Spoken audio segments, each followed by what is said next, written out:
Silakan tadi lanjut. Sampai mana ya? Oh itu.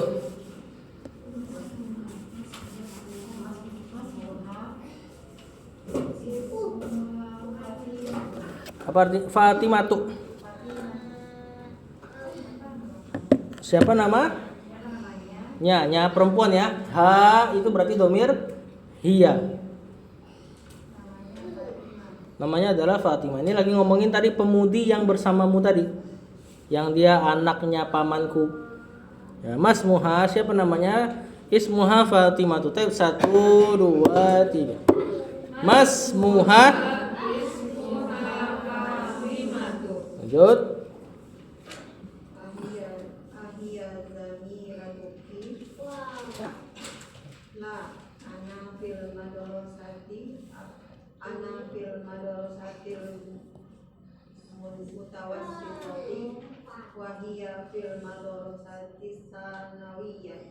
Nah, kata selanjutnya ahiyya zamilatuki apa artinya? Nah, zamil kemarin kita jelaskan teman apa? Sejawat. Nah, kalau di sini sekolah berarti teman sekelas. Terlihat dari jawabannya. Nah, dikatakan la.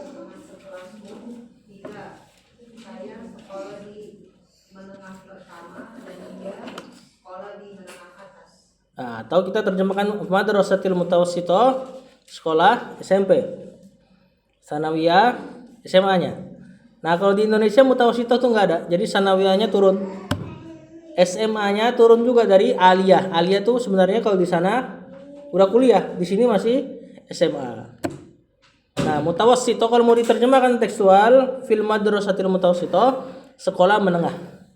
Fil madrasatis sanawiyah, sekolah kedua atau selanjutnya, sani dari kata isnan, wahid isnan, nah dua itu maksudnya adalah SMA tapi. Kita baca semua dari al mutawassithah sama as sanawiyah naat buat al madrasah. Kita baca ahiyya zamilatuki 1 2 3.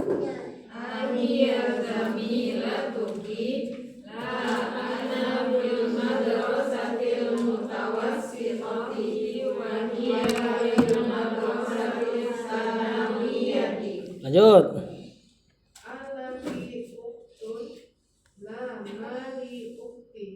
Mali tun.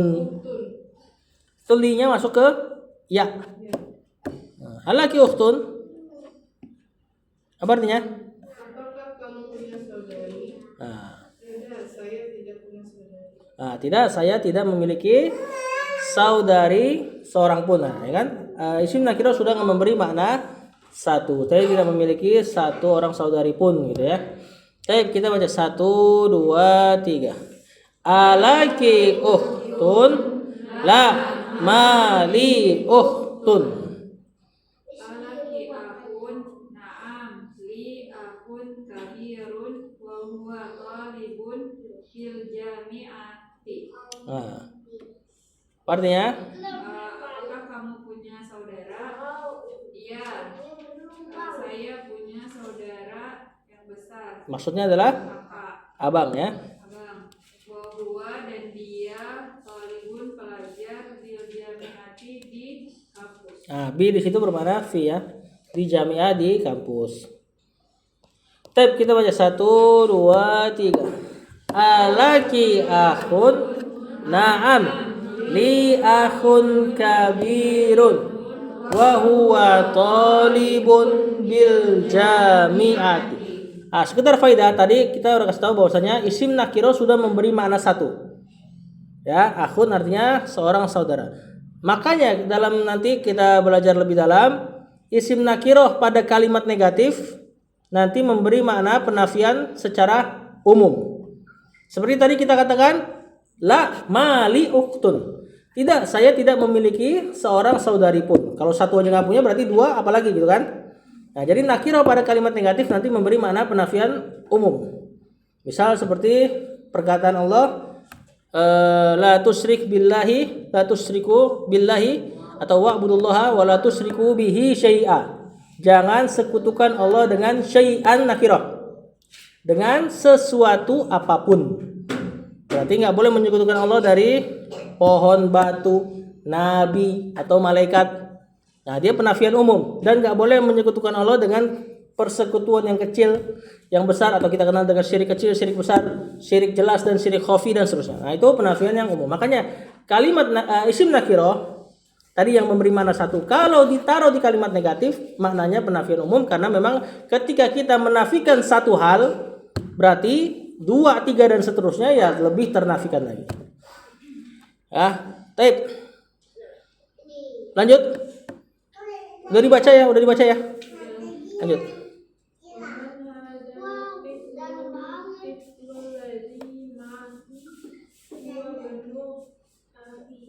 Huwa banu akhi. Wa man hadha tiflu alladhi ma'aki?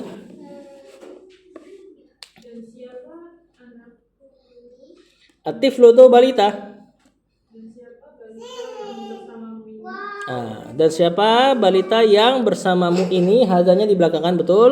Huwa banu akhi.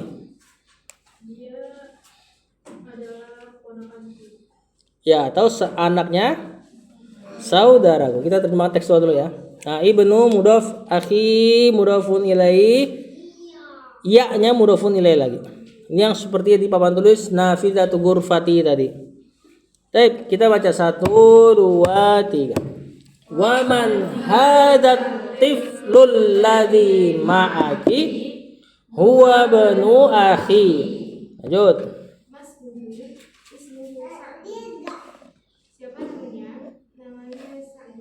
Namanya Sa'dun. Nah, ini yang kita kenal dengan Sa'ad. Ya, Sa'ad bin Abi Waqqas. Nah, begini bacanya, Sa'du bin Abi Waqqas.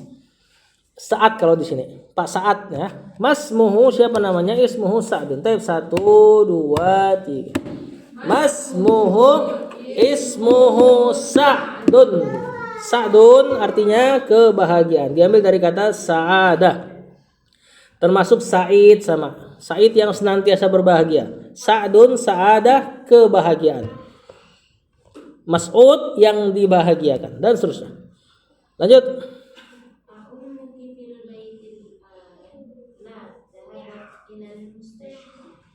Artinya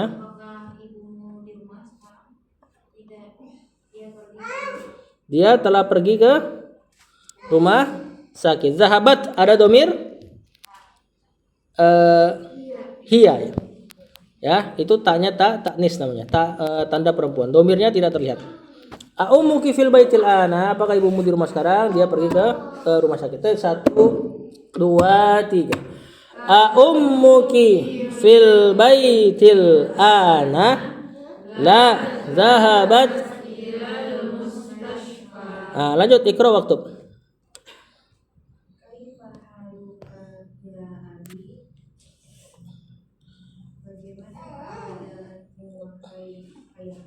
Baik, 1, 2, 3. Kaifa haluka ya abi?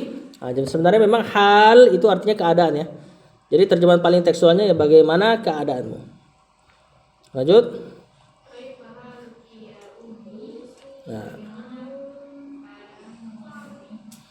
Baik, 1, 2, 3. Kaifa haluki ya ummi? Nomor 3.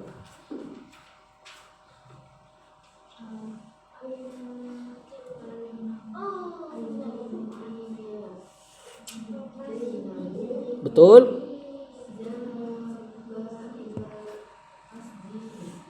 Di situ khitabnya Zainab berarti aina benuki, betul. Zahaba ilal masjid. Apa artinya nih? Aina benuki ya Zainabu? Di mana anakmu? Zahaba ilal masjid. Dia pergi ke masjid. Siapa yang pergi? Anaknya Zainab. Kenapa bukan Zainabnya? Jawabnya pakai bahasa ya, pakai dalil bahasa, jangan karena ya nggak nyambung. Bener nggak nyambung juga. Coba dari dalil bahasa, kenapa bukan Zainab yang pergi? Harusnya kalau Zainab perempuan yang pergi gimana bentuknya? Zahabat. Taib nomor 3. 1, 2, 3. Aina benuki ya Zainabu? Zahaba ilal masjid. 4. Aina bintu ya Aminatu zahabat ilal madrasati. Apa artinya? Di mana putrimu hai Aminah? Dia pergi ke sekolah. Kalau ini mungkin gak Aminah yang pergi? Tapi yang ditanya, kalau kayak gini ya udah berarti udah nggak bisa pakai dalil bahasa, ya. Tapi secara siak, secara konteks kalimat, maka dipahami banget pasti yang domir hiyanya kembali ke bintuki.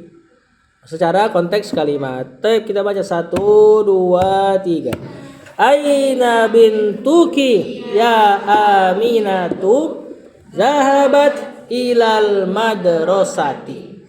Nah, makanya seandainya domirnya samar, konteks kalimatnya nggak terlihat juga, maka kembalinya kepada yang terdekat. Seandainya nggak jelas konteks kalimatnya, kalau ini jelas nih. Taruhlah seandainya konteks kalimat ini nggak jelas, tapi yang diinginkan domirnya adalah bintu, maka harus diulang bintunya. Kalau seandainya tadi domirnya samar, konteks kalimat juga nggak jelas, maka domir paling dekat dia lebih berhak kembali ke situ.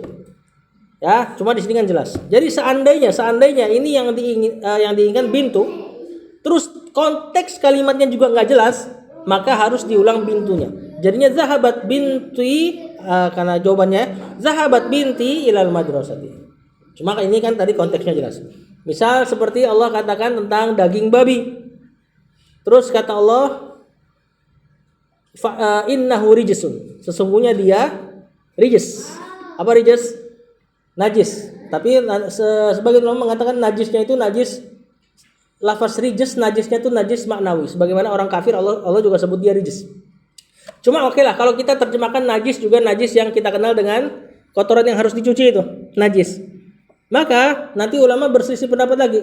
Kemana dia kembalinya? Ke lahmu khinzir atau khinzir? Konteks kalimat gak jelas. Domir dua-duanya cocok. Sebagian ulama mengatakan hu-nya kembali ke khinzirnya doang. Karena paling dekat. Lahmu khinzir. Kemudian fa innahu rijsun. Kalau nggak salah ayatnya seperti itu. Berarti konsekuensinya daging daging babi tidak najis. Yang najis rijsnya, babinya.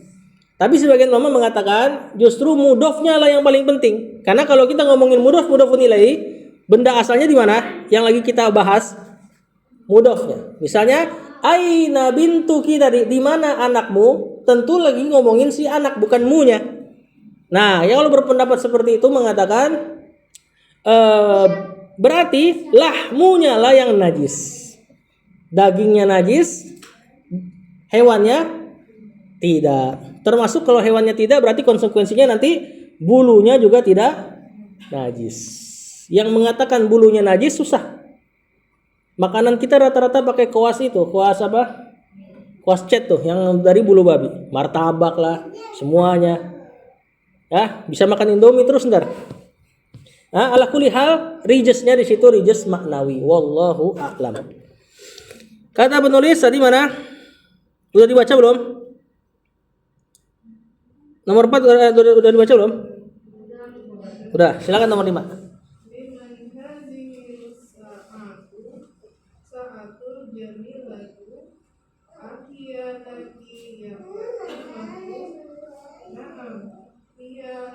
Apa artinya nih? Siapa jam yang lurus ini? Betul. Apakah ini punya? Apakah Apakah ini? dia? Apakah Itu hia berarti dia. Dianya kembali ke jam benar. Apakah ia milikmu? milikmu Fatimah? Iya, ini punya saya. Hia apa artinya? Dia. Nah, iya. Hia dia li milik saya. Kalau ini kan kita akan katakan hadhihi. Kalau hia dia untuk perempuan kembali ke as-sa'atu. Liman hadhihi sa'atul jamilatul, milik siapa jam yang indah ini? Ahia laki. Apakah dia milikmu? Ya Fatimah tuh Fatimah na'am hiya li. Iya, dia milikku. Baik, 1 2 3. liman hadhihi sa'atul jamilatu ahiya laki ya Fatimatu. Naam. Lanjut 4 soal lagi. Hadza qalamuka ya Muhammadu, la hadza qalamuka anta. Apakah ini pulpenmu ya Muhammad? Bukan, ini pulpen kamu. Nah, ada anta lagi kan? Iya. Ada anta, ada ka. Itu antanya untuk penegasan. Ya. Jadi seperti dia mengatakan, apakah ini penamu hai Muhammad? Bukan, ini justru penamu gitu. Ya, ini penamu kamu gitu. Ini justru penamu. Nah, ini ditekankan karena pertanyaannya aneh. Dia yang punya, dia yang nanya. Nah, jadi penekanan itu untuk ada tujuannya nanti. Tab, kita baca nomor 6. 1 2 3. Ahadza qalamuka ya Muhammadu? La hadza qalamuka anta. 7.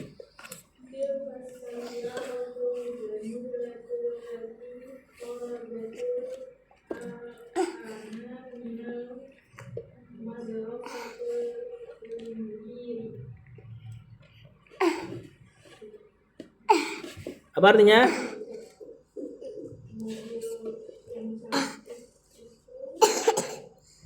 Yang jadi kalimat sederhana sebenarnya cuma tilkas sayyaratu lil mudiri. Ya, mobil yang cantik yang keluar sekarang dari sekolah.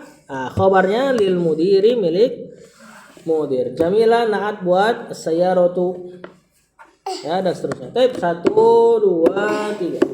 Tilkas sayyaratul jamilatul lati kharajatil ana minal madrasati. Lanjut. Kalau apa udah panjang ya. Di situ sayyidi ya? Ya udah. Anta muhandisun? Apa artinya? Apakah kamu seorang insinyur, Pak? Sayyidi tuanku. Apakah kamu seorang insinyur, Pak? Wahai tuanku. Tidak, aku seorang dokter. Dokter. Taib 1 2 3.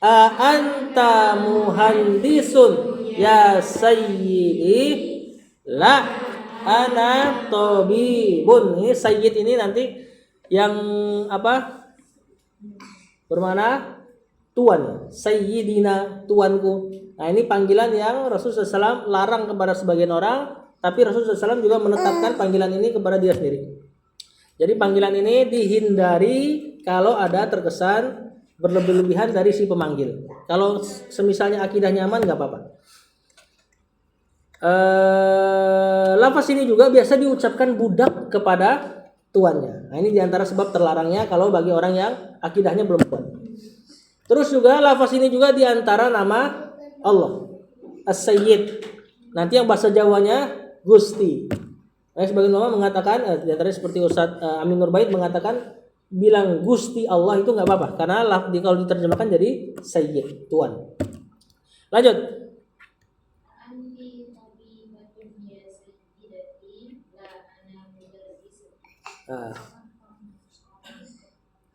Seorang dokter ya sayyidati, wahai nyonyaku. Guru. Kita baca 1 2 3. Anti tabibatun ya sayyidati? La. Ini sayyidati ini nanti yang sering disebut di nama perempuan-perempuan yang mulia. Sayyidati Aisyah, Sayyidati Maryam dan seterusnya. Biasanya ini kebiasaan orang Mesir. Nanti sampai sini jadi Siti. Ya, Siti Aisyah, nah itu Siti Fatimah itu dari Sayyidati asalnya tuh. Ya, nah itu dia tuh. Ini karena darsnya tanggung.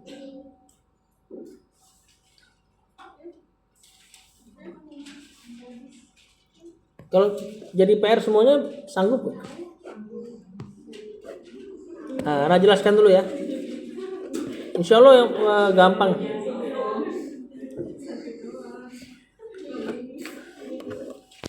Nah, soalnya nih sebelum kita masuk ke dars selanjutnya, kita belajar muyasar dulu sebentar.